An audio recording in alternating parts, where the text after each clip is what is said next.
Vicki Peltz will be speaking about this on Sunday, but she asked me to speak it because at 8:30 the sun set at the exact moment that the moon rose, and they call that Sky Temple. So the sword has been charged with the energy of the Sky Temple. So all of you here present, and then all of you who watch this video will receive the energy and the blessing of that as well. So welcome to the Sky Temple and the Temple of Sakkara. I met JacQueline in Mount Shasta, and she, as soon as I met her and she smiled, she was my sister, and I knew that she would participate in the Sisterhood of the Emerald Fire. And we became fast friends. And she's very amazing, and she teaches telekinesis. And so in our hotel room, she was teaching everybody how to stick pennies on the walls.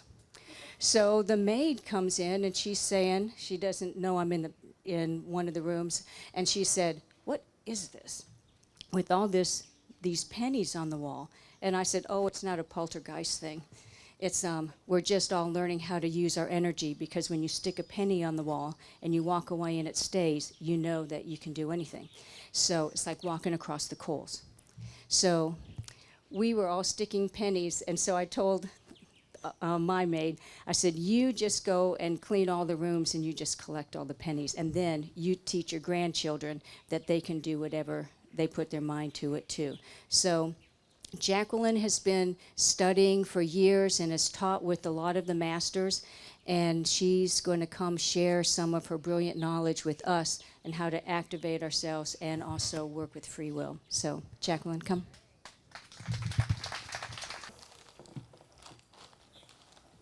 It's a privilege to be here and to at this moment. So I'd like to invite everyone just for a moment, since this is such a powerful time, to close your eyes and just connect with the center of the earth and the connection between the sun and the moon at this moment, and dig deep into your heart and into your soul, including all the elements within yourself and without each and every one of you.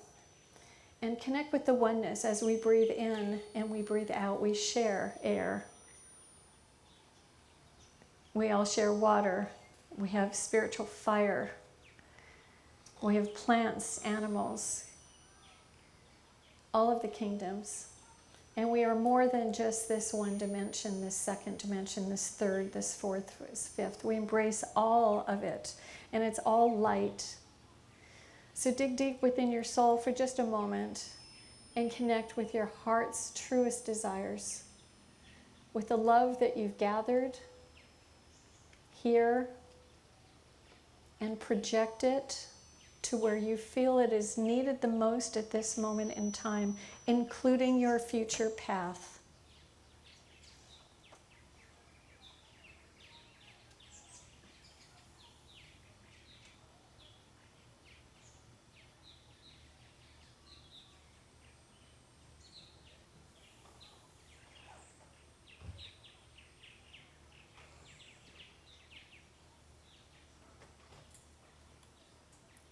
And to know that free will, what you put out comes back to you multiplied. So accept that love and the empowerment and the alignment.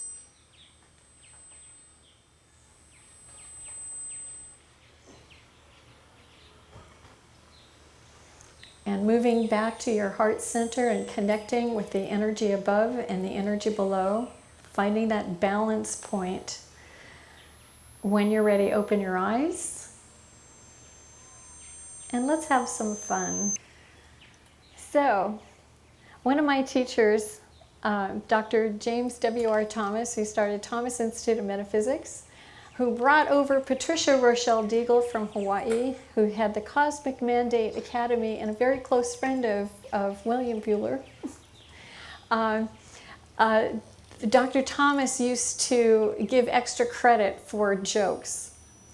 But he'd come on and he'd be very serious, and he pulled me aside one day and he goes, "JacQueline, these people came to my house the other day, last night, and they showed me how to walk on water. They were walking on water and they showed me how to do it." And I was like, "Really?" Right? Well, that sounds pretty cool.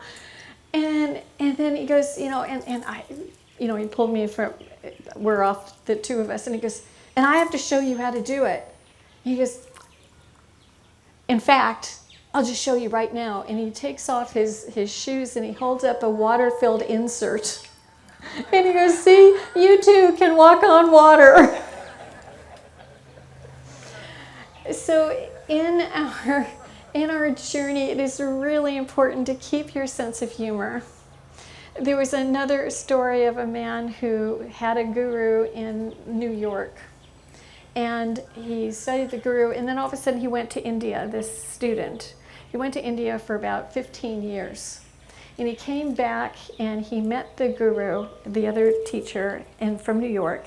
And he said, "I'm back." He goes, "Oh, it's so good to see you." And the student said, "Yes, just please meet me at Staten Island Ferry tomorrow at 3 in the afternoon. If I don't get there to meet you, just get on the ferry and take it anyway and see what happens. I want to show you something."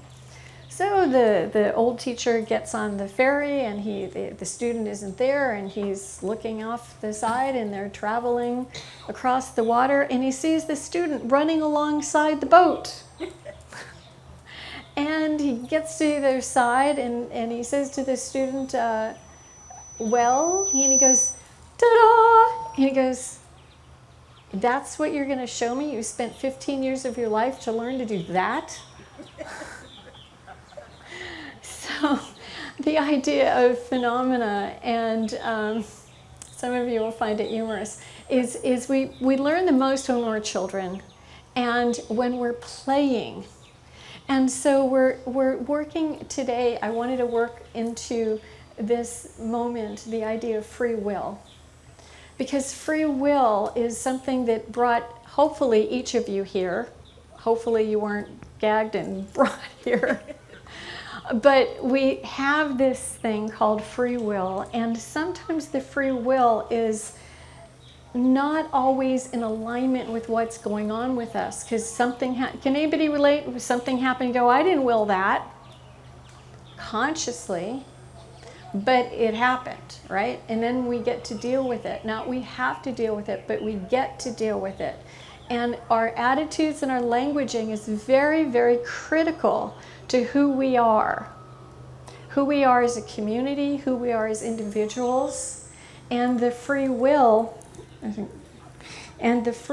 that we experience and that we have as a divine right and gift is imperative to integrate and to use each other as community, to hold each other accountable in our growth, in our languaging. And so when we say, "I try," I heard Mary say, "I'll try," and then she immediately corrected herself today. It's like, yes, and it's because you do or not do. And so when I was trained to do PK, which is psychokinesis, and bending metal with your mind, which is very doable. In fact, it started, the PK training that I teach was started by a man named Jack Houck. Now, Jack was an interesting being. He was an engineer scientist working in the space program at a high level in the corporation that became Boeing Aircraft in the space division. And he was given a challenge, and Uri Geller was famous at the time. And the challenge was, "You're so up there making these people," he said to me, "I'm sending men and women up into outer space, basically in a metal can. And I think it's my responsibility to understand how the mind might impact the metal." So I was challenged to start the PK parties to see, as an experiment, to see who can do it, at what level, and what happens with the metal. So he had in the laboratory all of the equipment to test the metal strength and the tensile strength and all this technical stuff. And what was interesting is he started with 3 sets of flatware, and one he put in a brown paper bag that attended at least 10 years of PK parties. And then he measured the tensile strength, and he never opened that bag, but he always put it in the middle of the group, never having anybody, nobody ever asked about it. The second group of metal, forks and spoons, he put in another bag, and he put somewhere miles away in the back of someone's closet and said, please keep it here I'm going to ask you to keep it here for a few years. Don't open it, don't touch it, just leave it there. Promise? And they said yes. And then the third packet of flatware he brought to the PK party, and the people, some of the people bent stuff, and he measured it. After several years, he went to the closet and he measured the tensile strength, and it was the same as when it started.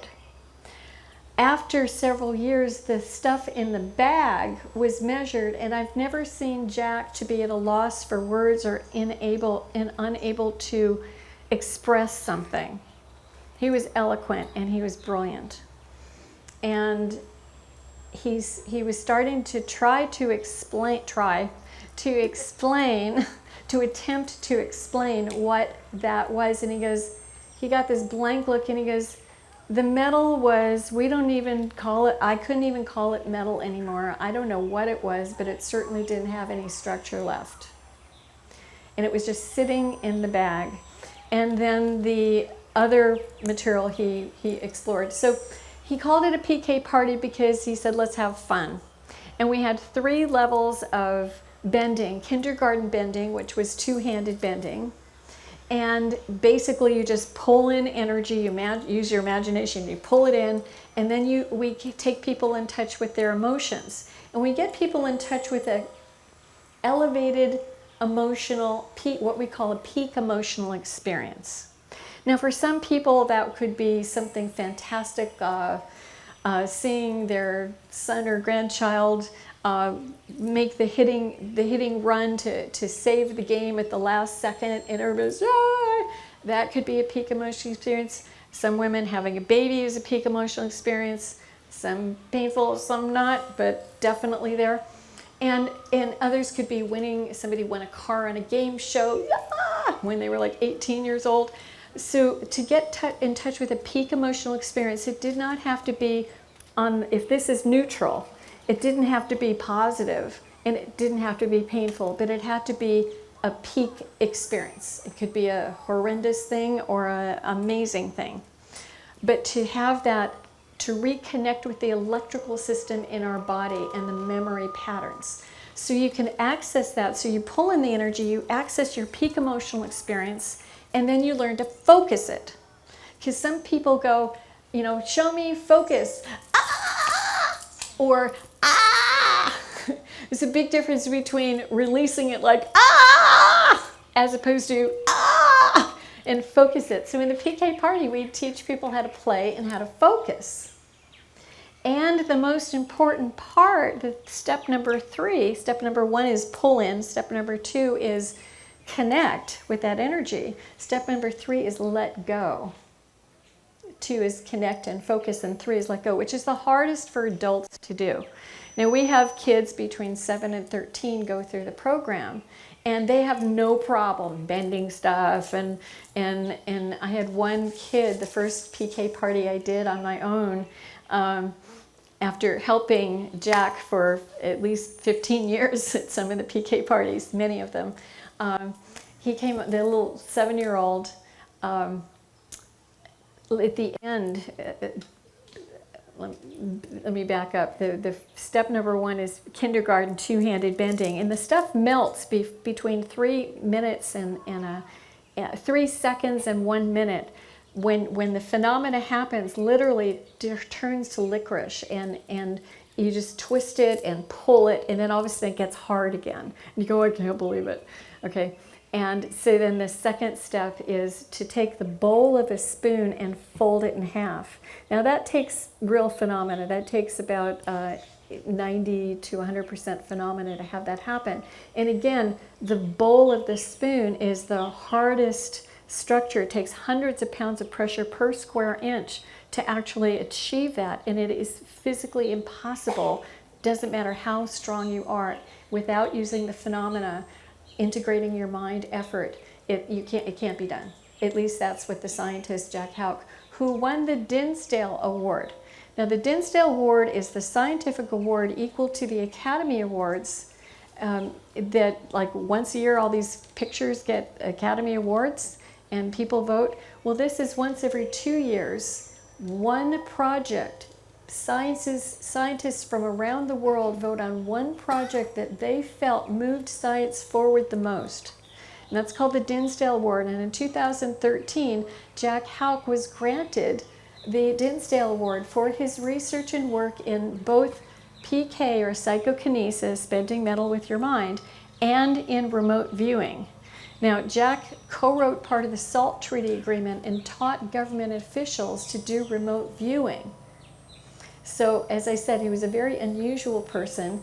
In fact, when I first met him, he said, not only am I sending people up into outer space in this metal can, but I think what you're doing, which at that time I was teaching psychic development, intuition training, because I was trained as an intuitive. I didn't know that I had any gifts or abilities or anything going on for me that was unusual or creative until I started taking classes when I was 25 years old.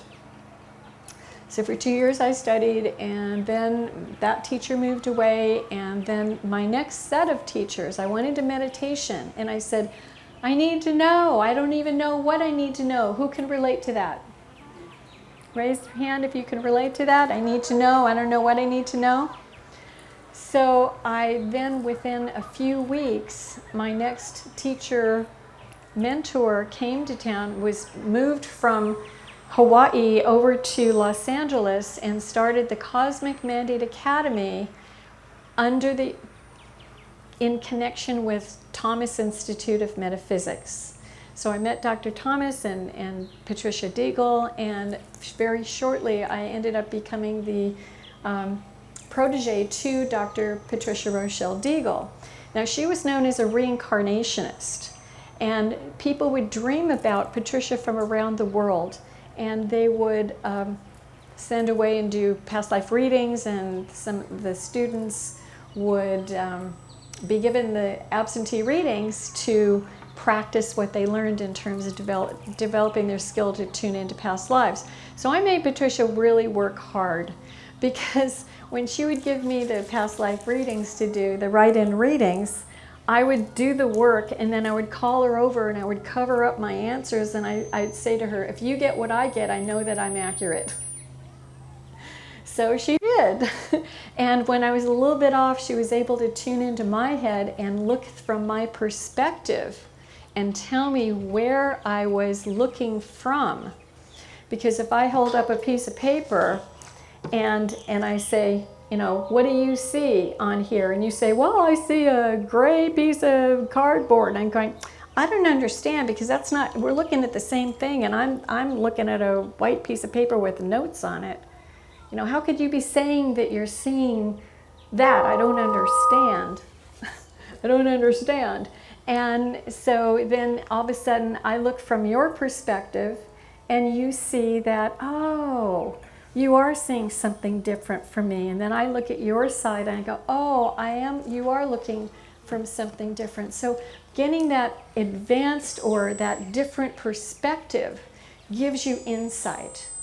And so there's sometimes when we're using free will that we get into either arguments, or we shut the door on someone because we go, oh, that person is like, no way I can talk to that person, or no way, we're kind of clear that they're that way, as opposed to starting to merge with them or shift perspective and see it from their perspective. And that's where you can start to really gain insight, compassion, love, understanding. You don't always accept their perspective as your truth or your path. You may not always need to argue or even communicate with them, but just giving love out sometimes and walking away, and God bless us all, right? And sometimes that is the best path instead of arguing or trying to.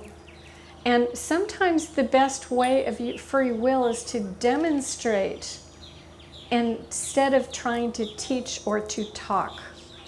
To be the living example as best you can, and to use your community, the loved, the real spiritual family that you have, to call and communicate back and forth and go, hey, you know, I had this thing happen. How would you deal with this perspective? And when you use each other as a community and you love their perspective, you grow not only individually but collectively. And it strengthens the bond of the community, it strengthens the bond of each individual. And as you grow as an individual, your light increases. And as your light increases, the responsibility is to understand it's a constant level of clearing and refining. And so hopefully you keep a sense of humor. So one of the things that happened along the way with the PK parties was one of the managers of the center I was doing one with pulled me aside afterwards and says, are you using PK to stick coins on the walls? And I'm going, well, you're speaking English, but I don't understand what you're saying. She goes, you know, using PK to stick things on the walls. And I go, no, I don't know.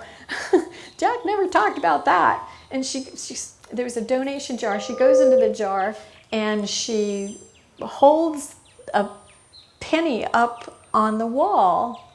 And she says, give me a minute. And she does this thing. And then she takes her hand away and the penny's sticking to the wall. I'm, okay. She goes, you can do it. It's just PK.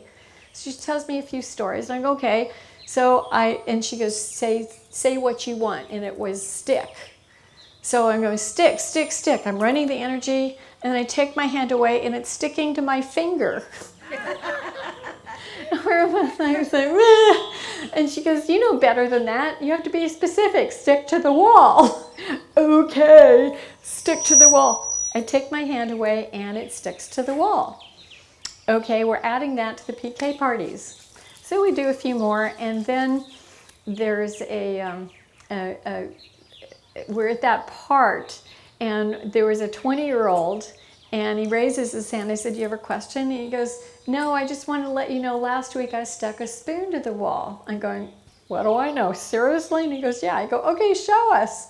I grab my camera, my phone, put it on video. All right, show us. So he holds it up to the wall, drops the first time. I said, try it again. Holds it up, takes his hand away, and the spoon sticks to the wall. Well, at that moment, my brain kind of got scrambled a little bit. For some reason, it was okay that pennies and dimes and quarters could stick to the wall. I practiced that at home and got it to stick for a couple weeks or a couple months. And I used to be able to stick only on semi-gloss paint or plain wood, but other people couldn't do it on semi-gloss. They had to have flat paint or painted wood. And some people go, Jack would say yell, like bend, bend. And other people go, I can't yell at the forks or knives or forks or spoons, or I have to send love, stick, stick, or bend, bend, right? And other people say, no, no, no, you can't just stick the coin anywhere. You have to ask the wall, where do you want to be stuck? And other people go, no, you have to send love, love, love. And so everybody has, I keep learning, everybody has their own technique. But the little kids, when the guy stuck the spoon to the wall, this 7-year-old came up and said, I want to do that too, and grabbed 3 spoons. And, and now I'm looking at 4 pieces of flatware sticking on the wall. And my brain is kind of going, My hand was back here, and I was feeling the wall thinking, how sticky is this wall? And then I realized it doesn't matter how sticky the wall is. No, these things shouldn't be sticking to the wall. And then I realized I'm the instructor, so I should do this, right? So I grab a fork, and my first impression was, I'm not sure. What was I going to say? I'm not sure. And I got half of that last word in, I'm not sure. And I shut it down because I'm consciously listening to myself. And I knew that if I had that thought, it wouldn't happen. And I'm going, okay, so that's not going to work. I'll go to positive affirmation. So I think, yes, I can. Yes, I can. Felt empty. So I knew there was no energy there. So I knew that wasn't going to work. I thought, how do I get around this? I'm the teacher. It's kind of embarrassing. It's like, oh. And I thought, they did it with PK. I'll just use PK and I'll see what happens. And the other way I get around things that I feel blocked about is to turn it over by saying somehow, some way. So everybody say that. Somehow, some way. One more time. Somehow, some way. Isn't that an easy let go? It's like, I don't know how. I just make it happen. All right. So I went to that, and then everything's energy. And to let go, to take your mind off, to let the energy happen, we sometimes teach in the class laughter yoga. And so I'm holding the fork, I'm on the wall, I'm like running the energy, sending it in, saying, stick to the wall somehow, some way, and I'm holding it there. And all of a sudden I thought, I gotta let go. And I started,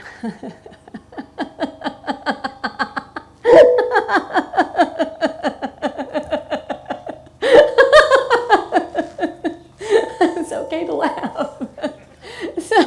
So I started doing the laughter yoga, and all of a sudden I felt something, and I like took my hand away, and it stuck to the wall. I'm going, okay, everybody, we're doing something new now. And every once in a while I do it. I did it at breakfast this morning in the restaurant. And sometimes it works, sometimes it doesn't. So, but the joy and the power I feel about something like that, like the fire walk is phenomenal. It's the same kind of energy, psychokinesis, in a way. But I love the spoon bending, the metal bending, because to me the fire walk has been very elusive. I went there, I did it, I've seen pictures of myself, and it's like, it just, a year, 2 years later, it's just kind of, for me, it just kind of like, oh yeah, it lost its power, even though I know I did it. But when I have my bent forks and spoons, I keep usually one in my purse, and I like bring it out, go, look what I did, or look what I can do. So it's kind of impressive. Most people think it's a fake, but I don't care because I know it's, and then I usually say, you can too. Okay, so we started, and this one little kid, the first PK party I taught on my own, there was, he was phenomenal. He sprouted seeds. We had soybeans soaked for about an hour, and we go, sprout, sprout, sprout, and whack around for about 3 minutes, and his literally sprouted like 1/8 of an inch little green leaves on all of his little things. So that's the only time I've seen that happen, but he did it. And then he, at the end, is college bending, and we just hold the base of the fork or spoon, and we command it to bend and melt. And I like to use forks because usually the tines will move a little bit. This one woman came in the next day for a private reading, and I said, we had about 65 people at the PK party. I said, you were at the party, how'd you do? Was it your first party? She says, oh, not very good at college bending, only the tines moved. No. I said, let me get this straight. Is this your first PK party? She goes, yeah. I said, so you went to a 3-hour training. You never did this before. And at the end of the 3 hours, you held up 2 forks and you commanded it to bend, and only the tines moved, and you don't think you were very good. We need to talk about what your idea about success is. Right? Anybody relate? Okay, so learning something new, and I've never really been into phenomena, but all of a sudden I'm like adding this thing to my work because it's so powerful, but the thing is to connect the dots.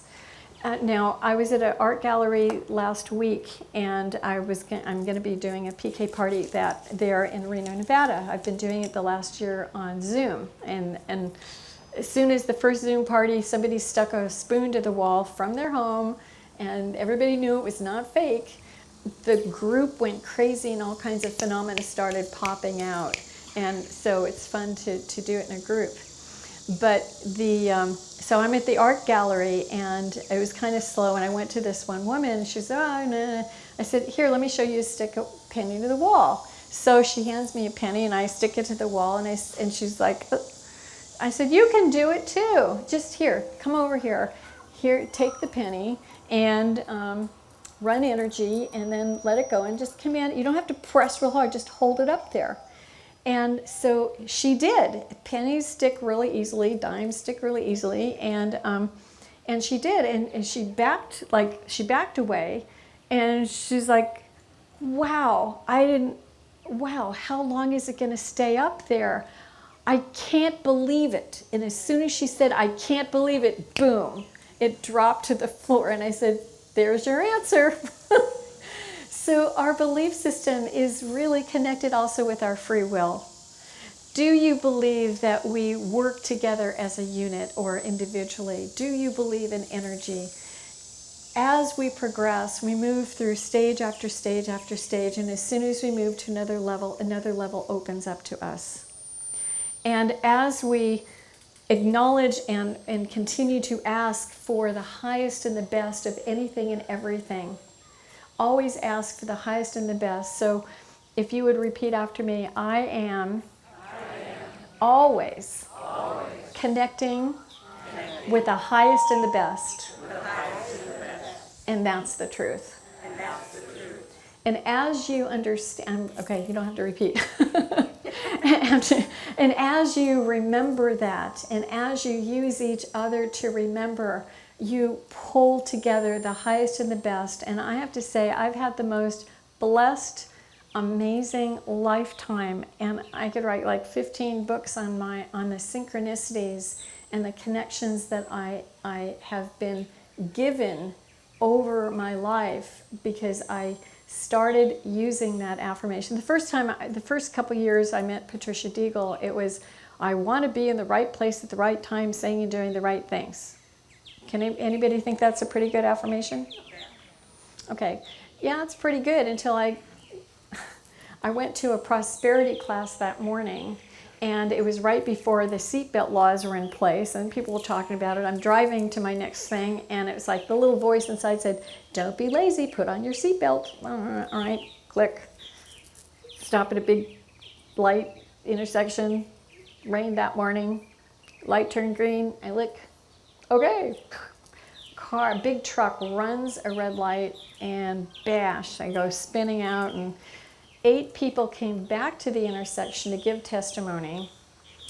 It was really interesting. And 1 year, it was supposed to be, in the prosperity class, they said, what do you want money-wise 1 year from today? And I just said $10,000 extra in the bank account. Well, 1 year from that day, I was in the attorney's office, and he handed me a check for $10,000 after everything else was paid for. I go, that was interesting. But the journey along the way gave me a lot of learning, growth, and lessons about a lot of different things, about my relationship to time, situations, trust in the universe bringing me my clients instead of me having to do the work. And so I shifted from I want to be in the right place at the right time to I am always in the right place at the right time, saying and doing the right things. And so the free will of saying, affirming, and knowing I am, and to understand love and compassion and patience with those people that are not awake, that may not be awake in this universe, that may not be their path at this incarnation. Somebody's got to role play certain things. And so we need to just first work individually with our friends and family, with our community, to really access and be the highest and the best, not only for ourselves, for each other, but for the rest of the world. Because there's one other thing that I learned from Patricia Rochelle Deagle, which has carried me through my whole career, and that is merging minds.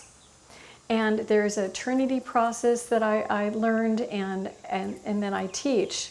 And it takes three people to blend minds. You sit in a meditation and the three of you start to meditate together, send love energy one direction, light energy in another direction, and synergy takes place. So instead of you meditating individually and getting, let's say, 100% of wattage of a light bulb, your light increases. Let's say you're walking around at 30% white bulb.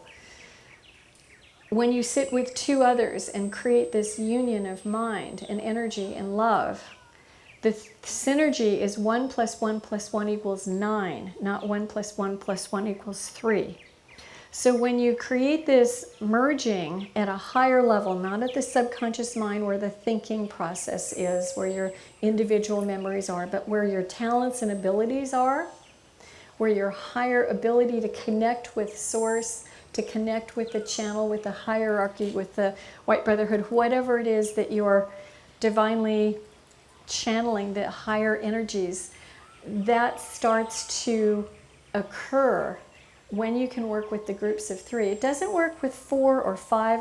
It works with 6 as 2 trinities working together, but working with 3 is a different energy. And so what happened was I was able to merge minds with my teacher and absorb information. And then I taught the Walter Russell Home Study course, Universal Law, Science, and Philosophy. And I was able to work with or connect with Leo Russo, the co-writer, for a while. And it's really interesting because since then I've been able, I went bowling and I didn't even know how to hold the ball. I went maybe 5 times in my life, maybe 10 times when I was a kid, and here I'm an adult, and I went to the pro, and I said, what weight should I carry, and how do you? And he goes, let me show you. This is what you do to pendulum your arm, and I go over there, and so he rolled a strike, and so I watched him, and then I did what he said, and I rolled a strike. And I stopped for a moment and I anchored in what just happened. I became very, very conscientious of what I just did, all of the movements. I backed it up for 3 minutes, for like 30 seconds, and I went forward several times. I bowled 306 the first game and 316 the second game. I didn't even know you could get over like 200, right? It was just strike, spare, strike, spare. And haven't done it since, but it was just the right time. And you can apply this to anything. So it's merging being around people and being around inspiration, creativity, using your will right before you go to sleep. Where are you? Where can you release any negativity or limitations from the day? Do you want to really go someplace on the inner planes at night for healing? For the healing chambers or dimensions? Do you want to go to the classes or just go have fun and have some inspiration in your sleep state and your meditation state? So to be conscious and then to wake up and give yourself that moment or 2 or maybe 10 minutes to do some journaling and just settle in and see what came through. And to train your mind to really be present to the other dimensions and do it with purpose. So that's your free will, to focus on your purpose, your divine will. You find it through your astrology, you find it through your name analysis and numerology. There are many, many different ways of really connecting, or even your palm has in it, esoteric palmistry shows you what your divine purpose is. We are a hologram, and everything is a picture of everything else if you know how to interpret or read the signs. So we have a lot of wonderful experts here that have just amazing talent and love and ability for healing, for creativity, for knowledge and wisdom. And so utilize that and take a moment tonight aligning with the letting go of today's full moon energy And is there anything else within your physical, emotional, mental, spiritual, known or unknown in any dimension that you can ask for clearing and release to be replaced with something new, divine and inspirational, or insight for yourself?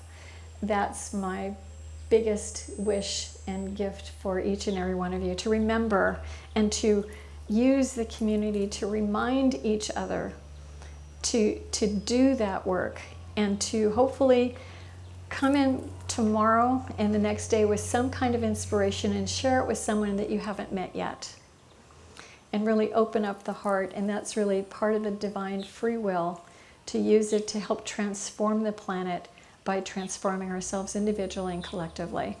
I want to thank you all very much.